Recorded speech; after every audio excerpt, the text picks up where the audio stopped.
We are so excited to be in Crozet for Creative Mornings for the first time, so thank you for having us. First of all, I do want to give a huge thank you to Flannery and Chelsea at Bluebird, as well as her team, for providing the space and welcoming us in, and also inviting us upstairs afterwards for a little private shopping. Because they don't technically open until 11, but today, because all of you beautiful, stylish, and well-read people are here, they're going to open their doors early for us. So by all means, when we're done here, I invite you to mosey upstairs, get your book signed, look around. Find a little something fancy to wear later. Find a little something. And while we're talking about thanks, I also want to say thank you to Bar Botanical for vegan food that you all are hopefully enjoying, and Yellow Mug for providing us coffee. If you need more coffee after this, after you're done shopping, you'll be thirsty and hungry, just walk down to Yellow Mug right over there and tell them thank you for feeding us and keeping us caffeinated this morning. So big round of thank you to all those keeping us caffeinated and fed. So, this month's theme is perspective. And our creative activity this morning will follow just that. To set the tone, I'll share this snippet from HQ's description of our theme word, perspective. Seeing someone else's point of view is uniquely human. Considering another perspective fosters empathy. And we all desperately need more empathy. Remember, looking at a problem from multiple angles generates more possible solutions. So change your perspective, you can change the world. So, we all started the day with different perspective and entered the room with different points of view. I invite you now to look around the room for the next 30 seconds.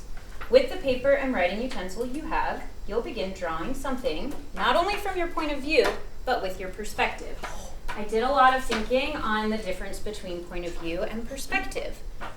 Where you're seated gives you a point of view.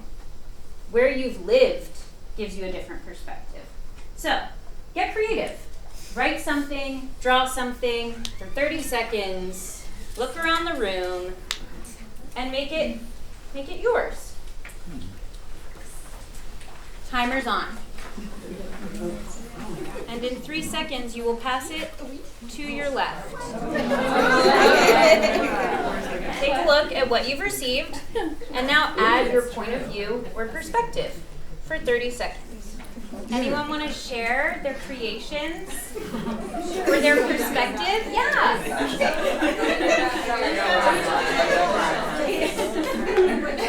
Presentation board. And I saw the paper up on the wall. And first I wondered, how do they get to it? But I also figured, maybe it was something people could write on to present something. Yeah. So similar. I love that. Anyone else? Wow, shy bunch. Okay, here we go. So it started with my friend Jen drawing the bookshelves over here. So that's what she saw. But then my perspective is that no bookshelf is actually complete without flowers and candles. So while I didn't see them, I finished them. I love that. There was someone back here. Yeah.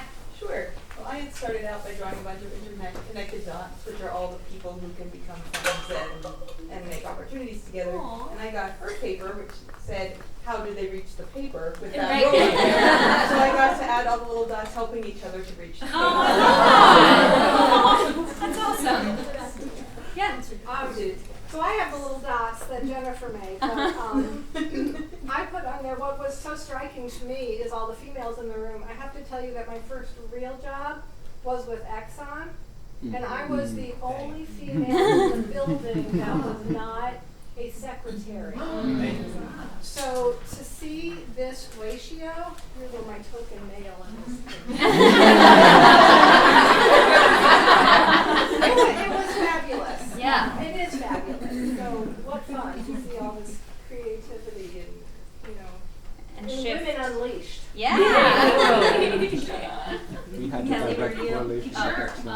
I started by really poorly drawing the back of people's heads. It's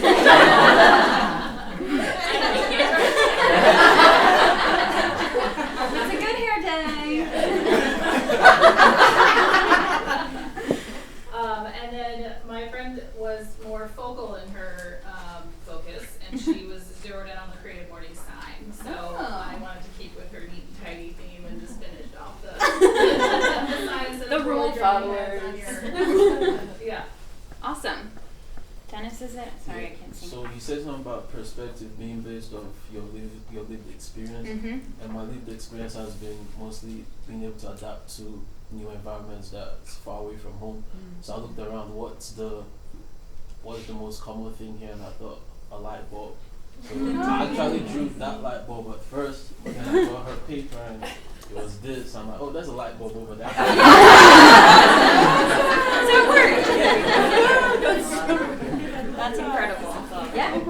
So I'm not sure whose was the So she started with the top of a woman, and I finished with a voluptuous body. But again, to portray the uniqueness and the differences of all of us, which is one of my favorite things ever. So Awesome. Thank you. Well, I hope that helps you all have a little different perspective as you carry on the rest of the weekend and months and days until we all meet again. As Flannery already mentioned, Sara Reed is a woman of many talents. She writes books, highly recommended, about women who do amazing things in spite of the forces that try to keep them small.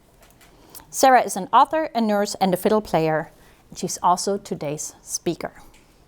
Sara, please take the stage.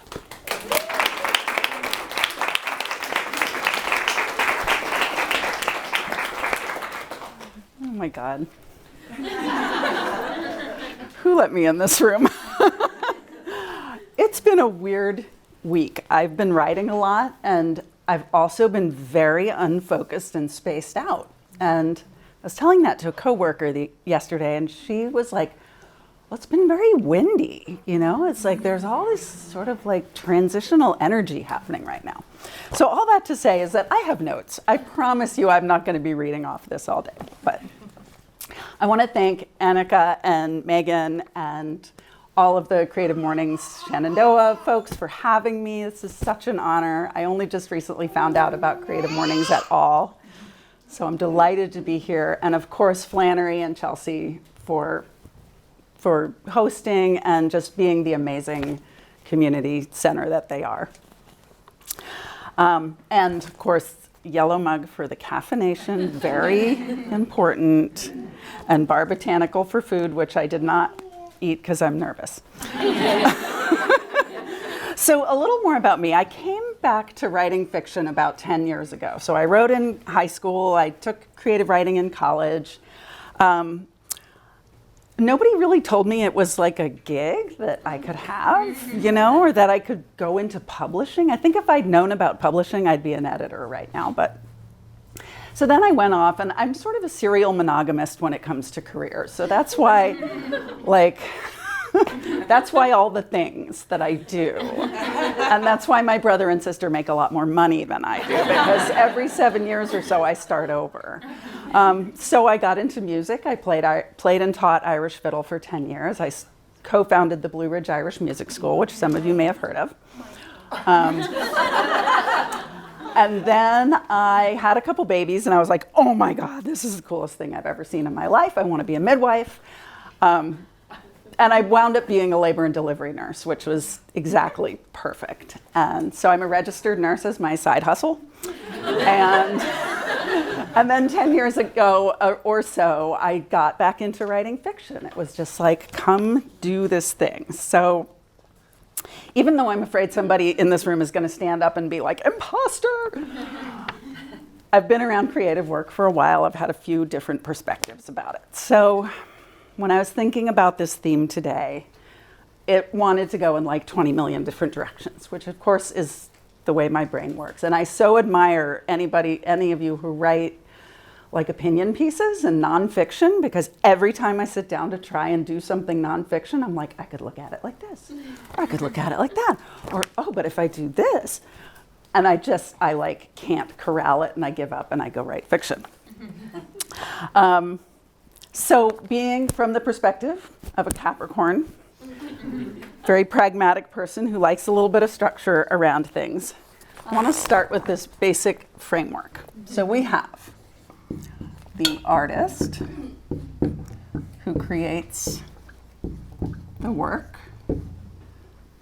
which is I don't know, received by, which the audience gets to experience. So this can be like artist, writer, maker, business person creates a painting, business, book, whatever, you know, for a customer, reader, whatever. Does that make sense? Yeah. As a side note, one of the coolest things I think about doing creative work is the way this person meets this person without ever actually meeting them in the flesh. That just blows my mind from both ends, as this person and as this person. Like, I love to go to art galleries and be like, somebody made that thing and it's giving me a feeling, and that just blows my mind.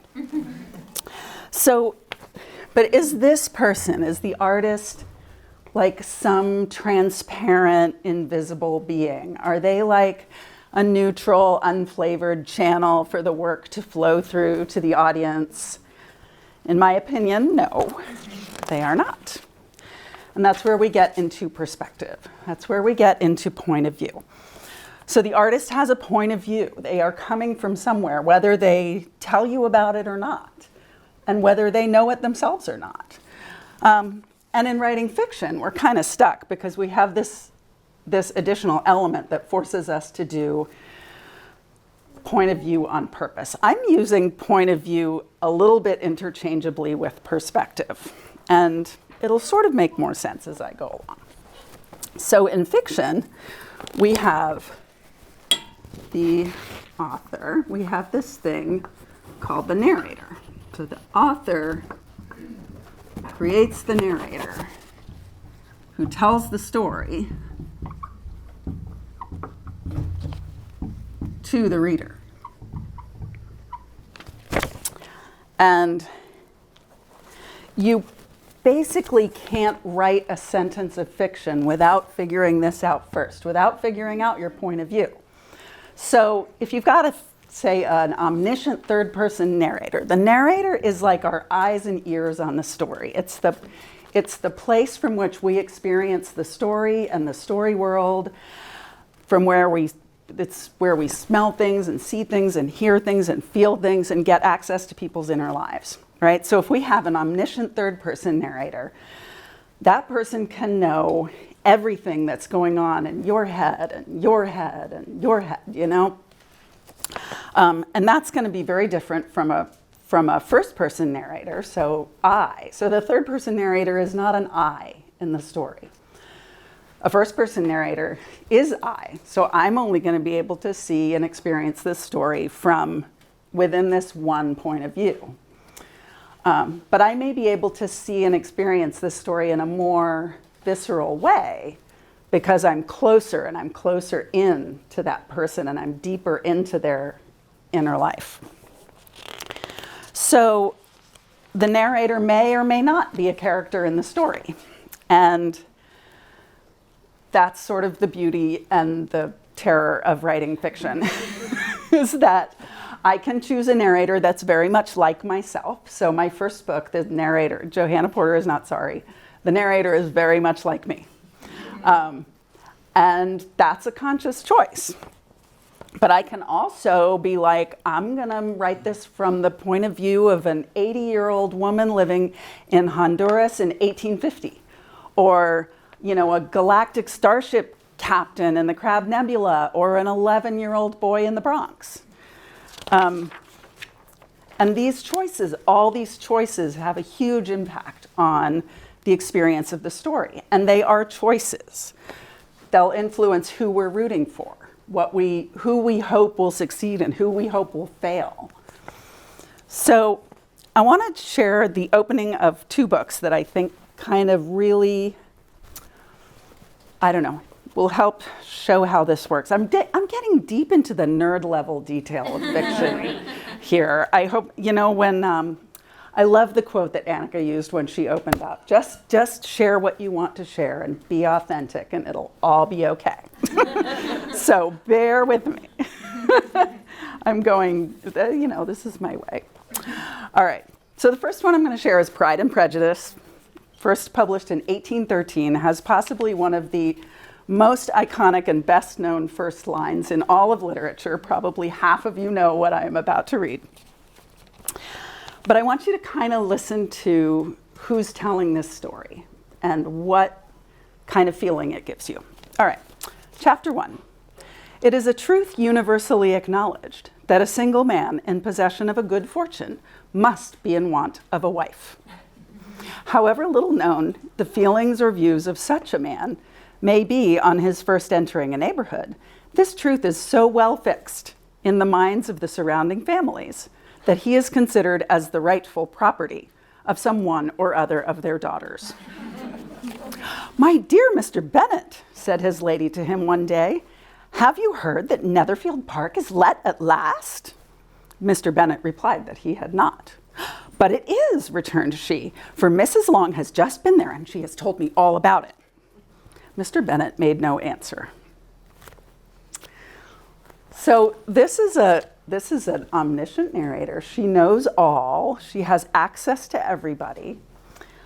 And for me, this narrator feels like she's like the smart girl, and she's gonna take me aside, and we're gonna be over here observing the absurdity of humanity. She's gonna tell me the story, and we're gonna be over here like in cahoots, kind of like.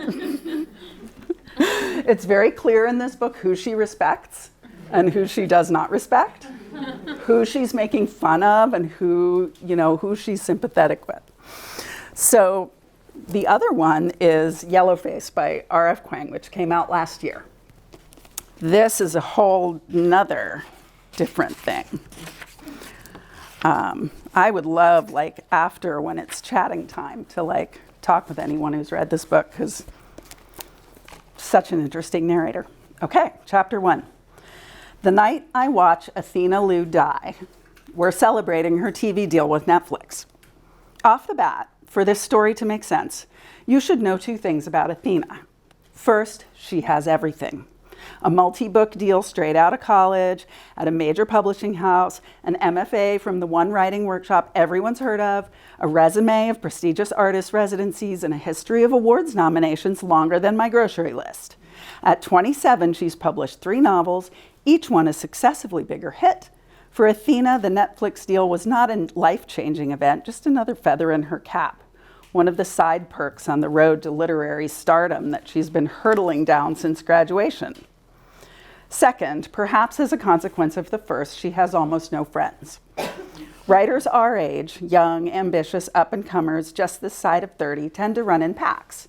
You'll find evidence of cliques all over social media. Writers gushing over excerpts of one another's unpublished manuscripts, losing my head over this work in progress, squealing over cover reveals, "This is so gorgeous, I will die," and posting selfies of group hangs at literary meetups across the globe. But Athena's Instagram photos feature no one else. She regularly tweets career updates and quirky jokes to her 70,000 followers, but she rarely ats other people. She doesn't name drop, doesn't blurb or recommend her colleagues' books, and doesn't publicly rub shoulders in that ostentatious, desperate way early career writers do. In the entire time I've known her, I've never heard her reference any close friends but me. So, does she sound like a close friend? Not really. So this narrator, we're very much in her head. We are seeing things from her point of view, and she is letting us know exactly what she thinks. And she is sort of an example of the unreliable narrator, too, because she's telling us something, but we already know that it's, when she says close friends, we already know that's not true from what she just said. So, when I'm done, I'm going to ask everybody a question. So I sort of want you to start thinking about this now, which is that, and particularly for people who don't write fiction, I want you to start thinking about how this function might exist in your work. How point of view works for you, and how doing your work from a different point of view might look.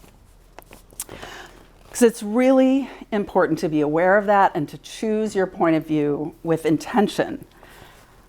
And it's also really important to incorporate points of view that are different from your own. So there's kind of two different things I want to say about this.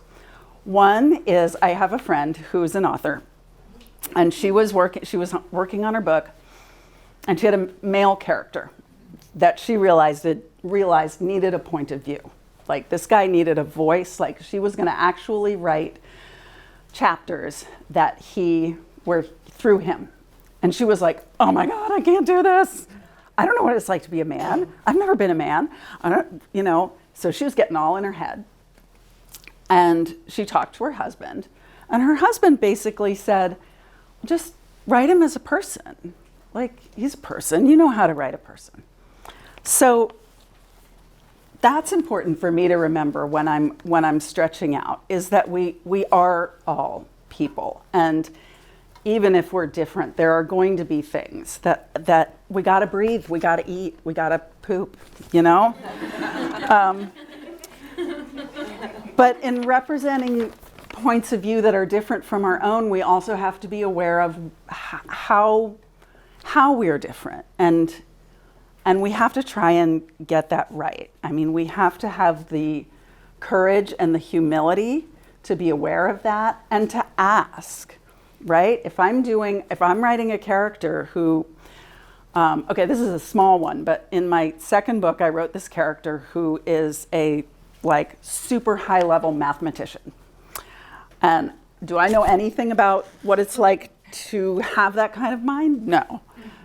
Do I know anything about what it's like to be a woman in the field of mathematics? No. So enter random friends made on the internet. I reached out to someone and asked her, and she was gracious enough to send me pages and pages of answers to my questions, which was amazing. It's important to ask. It's important to try and get that right. It's much easier, in a way, to just kind of write what you know, right? Just stay within your own point of view. But particularly for those of us in positions of relative power and privilege, we need to learn to see our creative work from other perspectives, even if you don't naturally have this function in your work. We need to be aware of that choice of narrator, whose voice we center, how that affects the whole of our work. So I want to say one last thing about perspective, and then we'll have a little chat. Let's see, where's my green?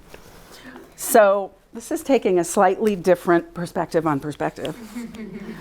And that is that the perspective that possibly means the most to me as a person doing creative work is my own perspective on myself doing the work. So let's see if I can get this right. If this is me doing the creative work, look at me, I'm drawing. And I've got this is my little quill pen, okay? Then am I in here when I'm trying to do this work? Am I in here, in my body, in the chair with the pen or the keyboard or whatever? Or am I out here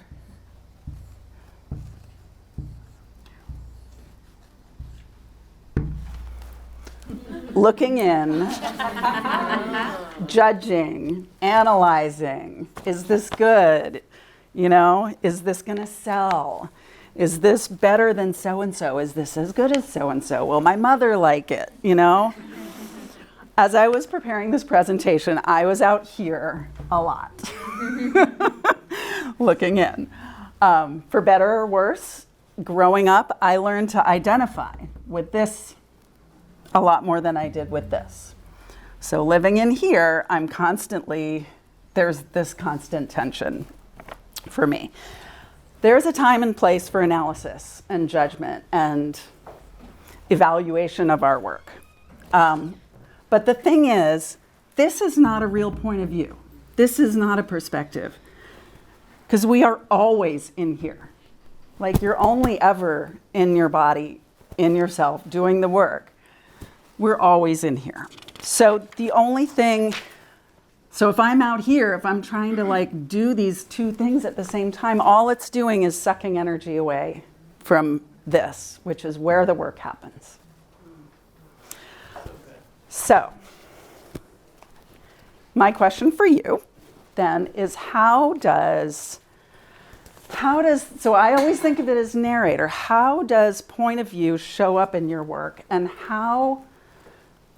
can you imagine doing your work from a different point of view? And this is if you are a gardener or a business person, whatever. Anyone? As a clay artist, mostly the perspective is I'm making something for me. Occasionally, like one year for my book club, you know, I've known these women for years, so they each have different personalities, and I created a three-dimensional sculptural piece for each person, and they were all so different and different from anything I'd ever done before because I was creating it for them. So that was stretching perspective. But what I started thinking when you were talking is mostly a potter is making things for themselves or one other person to enjoy. You are writing for the masses. You need more than one person to like your thing. And I think what I have been feeling, and I didn't recognize this till your talk, is that now I'm trying to create a space from other people's perspective. You know, my thought isn't what do I want in a studio, it's what will these vastly different artists coming to my studio want. Jennifer comes from a wheel throwing perspective, and I come from a hand building perspective. And what's been so interesting is meeting other people and finding out even other hand builders have whole different approaches, whole different tool needs, different potters. What do you call yourselves? Wheel throwing potters come at things and have different needs. And so suddenly we're trying to be all things to all potters. And it really makes me empathize with what you're trying to, even though you're not trying to reach every single, person in the world, you're looking for a vast audience. And when you're writing that book, you're always having to think in what's been a very uncomfortable situation for me as an artist. And that's what you're always dealing with. Yeah. This guy. Can I add something on to my studio owners and founders thought there, which is, it's true that when you're creating pottery, and I'm also a part-time, completely never paid for my work writer and such, so I do a bunch of stuff, but so I have experience with trying to create narrators and writing from my own POV and doing a bunch of things, but as far as the work goes with the pottery, I remember the first time I was getting good enough to really sell my work, that idea of, well, am I doing this something other people are going to want? And what is that? And not knowing, and that's kind of being that person standing outside. But then one day I was throwing a mug and I looked at it and I knew that I would just want to wrap my hands around that mug every morning. And I said, that's going to be somebody's favorite mug. And that's when I realized it has to be something I love. And if I love it, maybe not everyone else in the world will, but the other people, there's going to be the person who says, yes, that is my favorite mug, and I'm making it for them, whoever they're going to be. But by being true to my own voice, I'm creating, that's authenticity, I suppose. And not trying to think what they'll like, but making something I love, and then that's going to be something that someone in the world will say, hey, there's love in that mug. I want to put my coffee in it. I love to hear All that. right. Somebody has rocks to learn about on their Sarah, You have become an official ambassador of Creative Mornings.